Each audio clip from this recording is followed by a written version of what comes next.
really dislike the concept of conventional spirituality, because the conventional concept of spirituality to me has very little to do with the real human spirit. And to me, honest spirituality is all about being consciously connected with the real human spirit and letting the real truth of the human spirit out.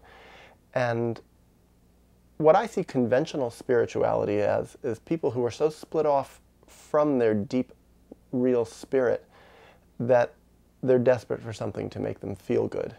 Most religions are centered around this false concept of spirituality that makes people feel good and makes them feel connected to their spirit, but it's really a fake connection to their spirit. In the same way that alcohol, a certain alcohol is known as spirits. It makes people feel spirited, and it makes them feel connected to their spirit, but it's fake. It's not something that really lasts, and it's not something that's a real conscious connection with the deep truth that's within us.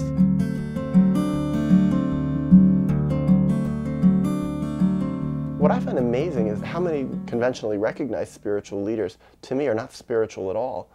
I think of the Pope or the Dalai Lama. They're fake spiritual leaders, and they can make people feel good, and a big part of it is that people project a massive amount onto them, but they don't see these people for who they really are. And I don't see these so-called leaders as seeing themselves for who they really are. I don't think they have much of a real, honest connection with themselves. Now, of course, people can argue, how can you say that about the Dalai Lama? The Dalai Lama is one of the most spiritual, holy people out there, alive today.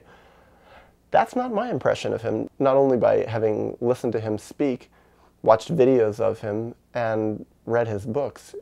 What I see is a very average, conventional person who makes people feel comfortable in their state of being unreal.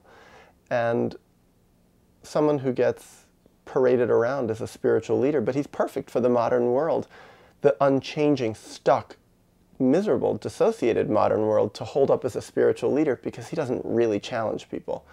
He says some things that I like. It's not like he's all bad, and even the Pope. There's some things about him that I like too. And it could be the same thing for a lot of political leaders. There's certain things that they say that I like, but deep down, they're not true leaders to me. They're not leaders in getting real. And I really think deep down they're leading people away from their true spirit.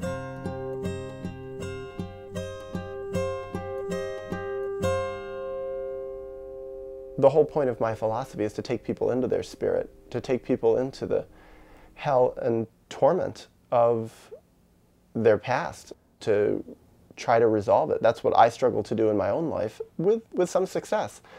And the more I do that, the more I really connect with my spirit. And a wonderful thing that I love about children, especially very young children, is how natively and intuitively they're connected with their real spirit. And that's if they're not traumatized. Some people can be traumatized very, very young. Some people can be traumatized long before they're born and in the womb, and they're already, their connection with their spirit is compromised by the time they're born. But as people get older and older, it becomes quite the norm to become very disconnected with your spirit. So to me, it's a tragedy to see a 3 or 4-year-old who's already dissociated and already disconnected with his or her spirit and has already lost, therefore, his or her spiritual connection, not a spiritual being anymore. And oddly enough, sometimes when people are the most disconnected, well, often in our modern world, people who are the most disconnected and yet can talk the right talk and say the right things and talk about their connection with God and their belief in everything's going to be okay, a very Zen, sort of Buddhist kind of attitude, that they can be labeled as being very, very spiritual. But I know so many people that are considered so spiritual that to me are terrifying people because they're so out of touch with themselves. And also what's fascinating is how much rage they have just below the surface. I don't know how other people view it, but when I look at the Pope, I see an enraged man. And I wonder that about the Dalai Lama too, how angry he really is below the surface about his own unresolved traumas.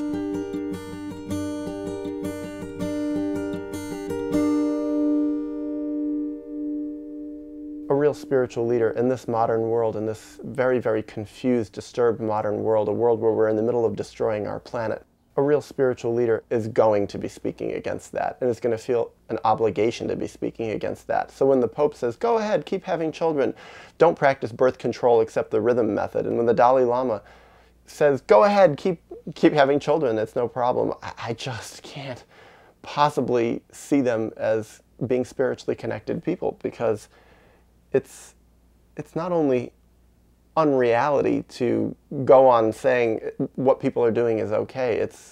To me, it's criminal. Especially if you have power, especially if you have a mouthpiece that can reach millions or billions of people.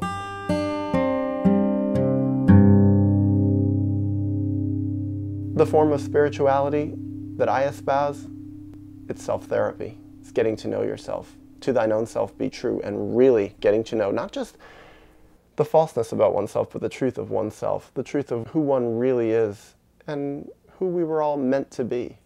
And I believe we all were meant to be someone, not in the God sense of there's a preordained meant to from up above, but that we all have a perfection deep within us. That's our soul, or the core of our personality. It's the same thing to me. Our true self. And we are meant to connect with that on this earth. And that's our job as individuals, to evolve into our own individual enlightenment. And it's also our job as an entire species to all collectively evolve into a connection with our true self.